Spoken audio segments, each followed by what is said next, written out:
सभी को नमस्कार। 2 दिन 3 दिन बाहर था, इसलिए मैं आईसीटी के पेपर सॉल्व नहीं करवा पाया।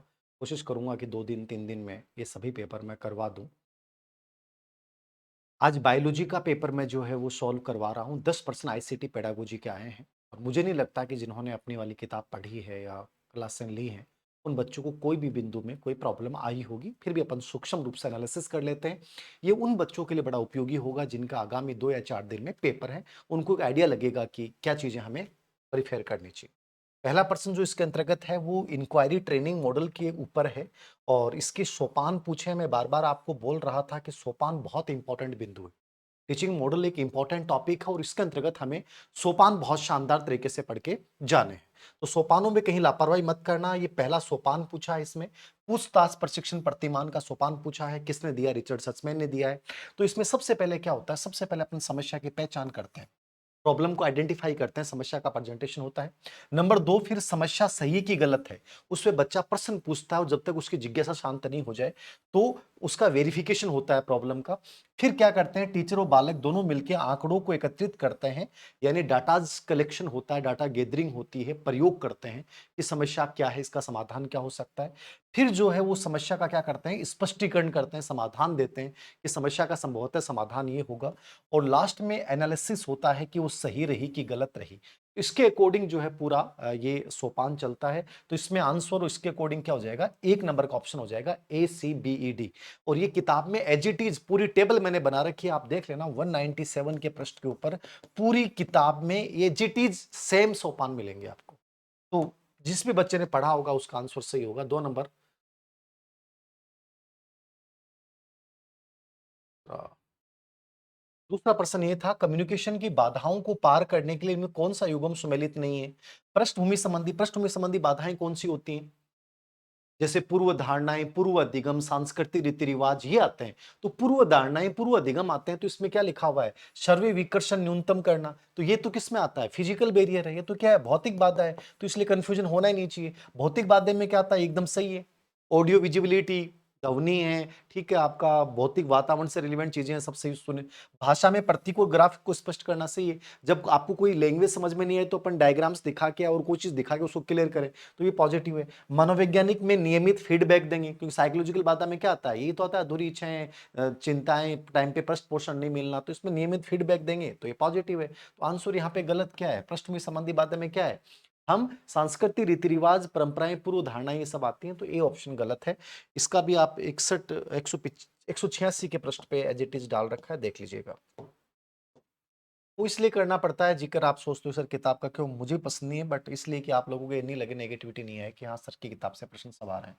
शिक्षण प्रतिमान की विशेषताओं से संबंधित कौन सा कथन सही नहीं है? कौन सा कथन सही नहीं है? इनका निर्माण विशिष्ट उद्देश्यों को पूरा करने के लिए किया जाता है। किनका निर्माण? सही है एकदम, विशिष्ट उद्देश्य जो भी इस टीचिंग के हैं। केवल शिक्षार्थियों को वांछित अनुभव प्रदान करने के लिए, केवल शिक्षार्थी नहीं है। आप ये देखना उसकी जो विशेषताएं मैंने वर्णन कर रखी है उसमें लिख रखी है, ये टीचर के लिए गाइड का काम करते हैं, टीचर की दिशा निर्देशित करते हैं। तो स्पेशली टीचर स्टूडेंट दोनों के लिए उपयोगी है, लेकिन टीचर के लिए तो और ज्यादा इंपॉर्टेंट है, क्योंकि टीचर इनकी सहायता से ही पता करता है कि मुझे पढ़ाना कैसे है बच्चों को। इसलिए आंसर ये तो बी तो गलत है एकदम। दार्शनिक और मनोवैज्ञानिक सिद्धांत भी ऑप्शन में विशेषता में डाल रखा है। शिक्षण प्रतिमान शिक्षण निगम प्रक्रिया की सफलता के लिए पहले से तैयार कुछ योजना है, मतलब पहले से प्लानिंग है कि मुझे कैसे पढ़ाना है, कैसे बच्चे के बारे में परिवर्तन करना है, कैसे मूल्यांकन करना है, कैसे स्ट्रक्चर बनाना है, ये सब चीजें बताते हैं। तो एज इट इज पूरी की पूरी विशेषताएं डाल रखी हैं 191 के पृष्ठ पे, आप देख लीजिएगा। एक भी आपको सने लगेगा कि सर नहीं डाल रखा, तो ये 2 ऑप्शन गलत है, तो ये सही हो गया। अगला प्रश्न देखना, शैक्षिक कार्यक्रमों के लिए सॉफ्टवेयर निर्माण में किसकी आवश्यकता नहीं है? अब ये थोड़ा-सा दिमाग लगाना था आपको। सॉफ्टवेयर का निर्माण में किसकी आवश्यकता नहीं है? तो निर्माण परिविधियाँ, कोडिंग, डिकोडिंग जो सिस्टम होगा उसका आपको नॉलेज होना चाहिए, कैसे सॉफ्टवेयर, संप्रेषण व्यू रचनाएँ, विषय वस्तु का ज्ञान जिससे संबंधित सॉफ्टवेयर बना रहे हो, तो इसमें 2 में तो कोई दिक्कत ही नहीं है। 2 और 4 में तो आपकी आपकी दिक्कत ये आएगी सर अभियांत्रिकी, इंजीनियरिंग विज्ञान की समझ और संप्रेषण। अब देखो अभियांत्रिकी पे आधारित कौन-सा उपगम होता है? हार्डवेयर होता है। लेकिन समझ यहाँ केवल समझ दे रहा है, और समझ अंडरस्टैंडिंग किससे संबंधित है? ये व्यवहारिक मनोविज्ञान जो सॉफ्टवेयर उपागम के अंतर्गत अपन लिखते हैं, सॉफ्टवेयर उपागम अधिगम मनोविज्ञान के सिद्धांत समझ पे बल देता है, विशेषताओं में लिखा हुआ है। तो समझ तो होनी चाहिए, समझ होगी तो आपको निर्माण में फायदा मिलेगा। तो यहां आप में से कई बच्चे इसको नेगेटिवली हार्डवेयर उपागम से जोड़ सकते हैं, बट समझ वर्ड जो है ना वो सॉफ्टवेयर से जोड़ रहा है। नंबर 3 पे ऑप्शन आता है संप्रेषण व्यू रचनाएं। संप्रेषण व्यू रचनाओं का कहीं क्लियर उल्लेख नहीं आता, यद्यपि संप्रेषण व्यू रचनाओं से आपको फायदा मिल सकता है, लेकिन क्लियरली जो है इसका उल्लेख नहीं आता। तो आप इस चीज को इस रूप में ले सकते हो कि सर कि फायदा है कि नुकसान है। 1 मिनट लाइट गई तो थोड़ा सा ये प्रॉब्लम हो सकती है। तो इसमें याद रखना आंसर क्या आ जाएगा, इसमें ये आपका तीसरा ऑप्शन मेरे अनुसार गलत है। बाकी तो इसके ऊपर डिपेंड करेगा, बाकी समझ जो होती है वो हमेशा सॉफ्टवेयर उपागम में आता है। तो इसका आंसर मेरे अनुसार 3 होना चाहिए। बाकी देखो ऑब्जेक्शन लगाए तो परसेंट डिलीट भी हो सकता है, कोई बड़ा इश्यू नहीं, क्योंकि अभियांत्रिकी मूल रूप से हार्डवेयर से संबंधित है। बट ऑप्शन के अकॉर्डिंग तीसरा ज्यादा गलत है। ये भी अपन ने इसका उल्लेख कर रखा है मैंने, 226 के पृष्ठ पे इस चीज का उल्लेख कर रखा है। चौथा प्रश्न 3 हो गए, 4 हो गए, 4 हो गए ना, 5 नंबर पे। त्रिआयामी दृश्य से सहायक उपकरण जिसका उपयोग लघु रूप में वास्तविकता को प्रदर्शित करने व दिखाने के लिए किया जाता है, क्या कहलाता है? तो त्रिआयामी के रूप में चीजों को दिखाने के लिए अपन किसका प्रयोग करेंगे, ये आपको इसमें समझना है। तो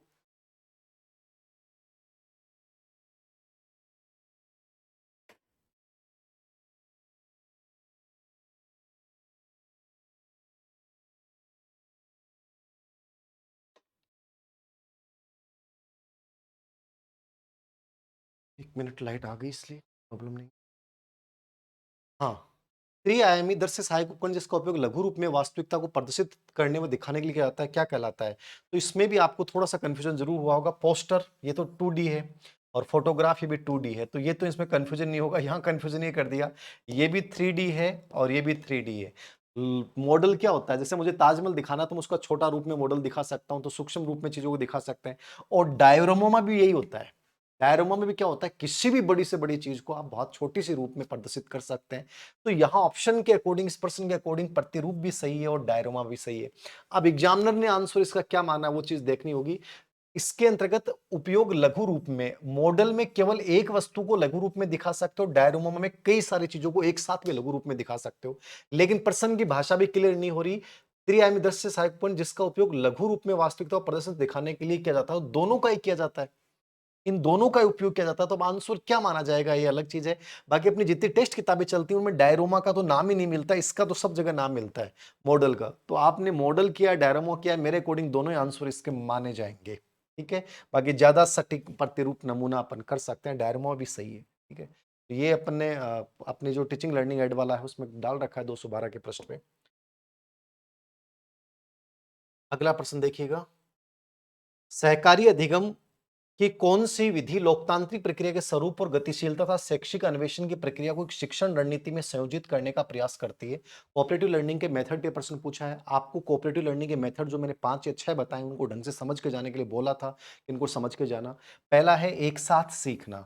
तो एक साथ सीखना जो है उसमें अन्वेषण स्पेशली इतना शामिल नहीं होता है, सब मिलकर सीखते हैं। ठीक है, जो जॉनसन, रॉबर्ट जॉनसन, जिग्शा जो है उसमें प्रत्येक बच्चा अलग अलग पार्ट में विशेषज्ञता हासिल करता है। तो इसमें ये चीज वर्ड नहीं आएगा शैक्षिक अन्वेषण वाला, और गतिशीलता, गतिशीलता शामिल नहीं होती इसमें।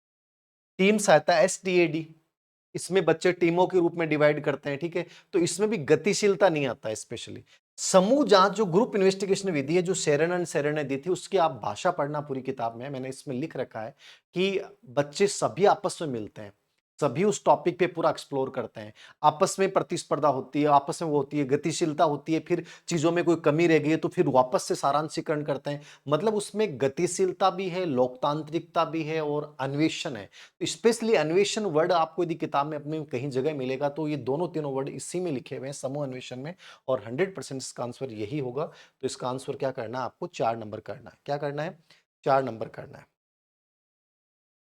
ठीक है, 244 के पृष्ठ पे मिल जाएगा ये कोऑपरेटिव लर्निंग वाले मेथड में, ये लिखा हुआ है सेम एज इट इज, देख लीजिएगा। उसके बाद देखना आप कंप्यूटर सहायता प्राप्त अनुदेशन के किस प्रकार में कंप्यूटर व्यक्तिगत छात्रों के साथ अंतःक्रिया करते हुए शिक्षक की तरह वास्तविक शिक्षण का कार्य करते हैं। कंप्यूटर सहायता प्राप्त अनुदेशन का प्रकार पूछा है, तो इसमें तो कहीं कंफ्यूज होना ही नहीं चाहिए। भाई ट्यूटोरियल प्रकार में कंप्यूटर एज ए टीचर की भूमिका निभाता है। ड्रिल अभ्यास में जो चीज पहले सीख रखी है उसको अपन रिपीट करते हैं। व्यवहारिक कार्योन्मुख में इसमें प्रैक्टिकल वर्क करते हैं, कोई भी प्रैक्टिकल वर्क करता है। शैक्षिक खेल इसमें गेम्स खेलते हैं, तो कहीं कंफ्यूज नहीं होना चाहिए। ट्यूटोरियल प्रकार और सेम भाषा का हमने उल्लेख कर रखा है, ठीक है ना। सेम ही उल्लेख कर रखा है इसका। 7 नंबर का प्रश्न है ना ये। इसमें कंप्यूटर सहायता प्राप्त अनुदेशन वाले उपागम में आ जाएगा, शायद 242 के पृष्ठ पे इसका उल्लेख होगा। 242 41 पे मिल जाएगा आपको। 42 पे होगा नहीं, 212 पे तो कोऑपरेटिव लर्निंग वाला होगा, देख लेना। वो पेज मेरे से ध्यान में नहीं है कंफर्म, बट ये ट्यूटोरियल वाला जो 242 से 244 के बीच में प्रश्न जो है ना, उस पे मिल जाएगा आपको। ये सेम भाषा मिल जाएगी। कंप्यूटर सहायक अनुदेशन वाला पार्ट जो कोऑपरेटिव लर्निंग वाले में, कोऑपरेटिव लर्निंग वाला पेज मेरे एकदम दिमाग में नहीं है। प्रणाली उपागम का पद जिसमें प्रणाली के वर्तमान स्तर का वर्णन किया जाता है, प्रणाली के घटक और प्रतिबंधों को पहचाना जाता है। मुझे नहीं लगता किसी बच्चों को इसमें ऑब्जेक्शन और कोई भी दिक्कत आई होगी। प्रणाली उपागम के 4 सोपान है, जिसमें पहला प्रणाली विश्लेषण होता है। प्रणाली विश्लेषण में यही लाइन लिखी हुई है, प्रणाली के तत्व घटक वह आवश्यकताओं की पहचान की जाती है। तो कंफर्म नहीं, घटक तत्व का नाम आ गया, तो आपको केवल और केवल प्रणाली विश्लेषण करना है। प्रणाली विकास और विकल्प में तो क्या है, प्रणाली के उद्देश्य लक्ष्यों का निर्धारण होता है, विधियों का चयन होता है, योजना बनाई जाती है। तो इसमें आंसर क्या हो जाएगा, विश्लेषण में होता है हमेशा। ये पूरी भाषा दे रखी है, 230 के पृष्ठ पे एज इट इज भाषा मिल जाएगी आपको। 230 के पृष्ठ पे प्रणाली उपागम में एज इट इज सेम भाषा मिलेगी, कहीं दिक्कत नहीं आई होगी। 8 नंबर का प्रश्न देखना, प्रणाली उपागम का एक पद जिसमें प्रणाली के वर्तमान स्तर का वर्णन किया जाता है, प्रणाली के घटक और प्रतिबंधों। तो ये तो हो गया 8, सेम हो गया क्या प्रश्न ये? 7 8 प्रश्न सही चल रहे हैं क्या? फिर 7 तो ये था ट्यूटोरियल प्रकार वाला, 8 प्रणाली उपागम वाला हो गया, ठीक है। फिर 9 आएगा। हाँ, कौन सी प्रौद्योगिकी कंप्यूटर सहायता प्राप्त अनुदेशन में शामिल है? Hardware, software, courseware. ये पहले भी आया हुआ है, कहीं कोई दिक्कत नहीं है मेरे अनुसार।